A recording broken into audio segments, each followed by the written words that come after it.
আমরা রয়েছে এখন হোটেলের বাইরে, আর আমাদের গাড়ি কিন্তু পুরো এরকম সেট আপ হয়ে গেছে। তো কাল রাত্রেই কিন্তু আমরা ব্যাগ ট্যাগ যা বাঁধার বেঁধে রেখে দিয়েছিলাম, যা স্টপ বক্সটা বসিয়েছি। আর এখানে দেখো কাল রাত্রে কিন্তু এখানে সব আমরা স্টিকার মেরেছিলাম, ড্রিম ট্রাভেলের, আমার রিসবের।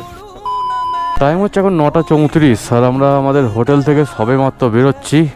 আর হোটেল থেকে জাস্ট বেরিয়েই সামনের ভিউ দেখো, ওয়াও, স্নোক্যাপ মাউন্টেন সামনে, পিছনে রয়েছে প্যাংগং লেক। হর হর মহাদেব বলে আজকে জার্নিটা আমরা শুরু করলাম। চলো, ও হো, সামনে প্যাংগং লেকটাকে দেখো, কালকে দেখতে কতটা সুন্দর লাগছিল, আর আজকে দেখো পুরো জলটা যেন সে কালো হয়ে আছে। আকাশে যেহেতু মেঘ আছে প্রচুর, সেই কারণে কিন্তু প্যাংগং লেকের কালারটাও এইরকম হয়ে গেছে।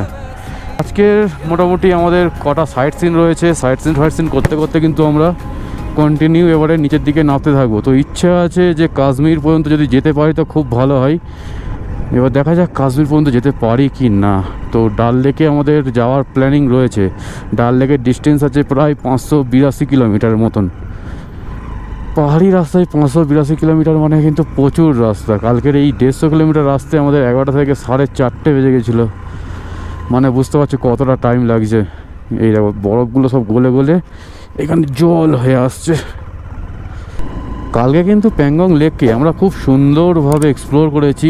আর ওই সামনে দেখতে পাচ্ছ 3 ইডিয়টস পয়েন্ট কিন্তু দেখা যাচ্ছে। এত সকালবেলাও কিন্তু ওখানে ভিড় রয়েছে। তো প্যাংগং লেক যারাই ঘুরতে আসে 3 ইডিয়টস পয়েন্টটাই যাবে। আর যারা এখনও পর্যন্ত আমরা আগের ভিডিওগুলো দেখোনি তাদেরকে রিকোয়েস্ট করব যে প্রতিটা পার্ট তোমরা দেখে আসো, তবে তোমরা প্রতিটা পার্টের সাথে প্রতিটা পার্টকে কিন্তু রিলেট করতে পারবে। আজকে যে আমরা প্ল্যানিং করেছি সেটা কিন্তু ফুল অ্যাডভেঞ্চারাস জার্নি হবে।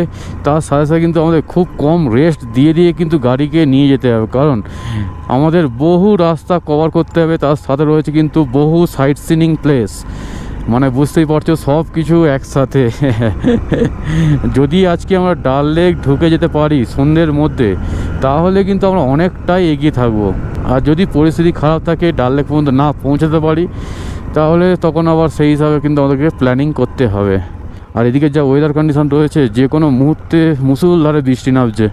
আর মেঘ ভাঙা বৃষ্টি যদি একবার হয় তাহলে কিন্তু ফুল ফেঁসে যেতে হবে, মানে পাহাড় ধস টস নেবে একাকার ব্যাপার হয়ে যাবে, যেরকম মানালিতে হয়েছে।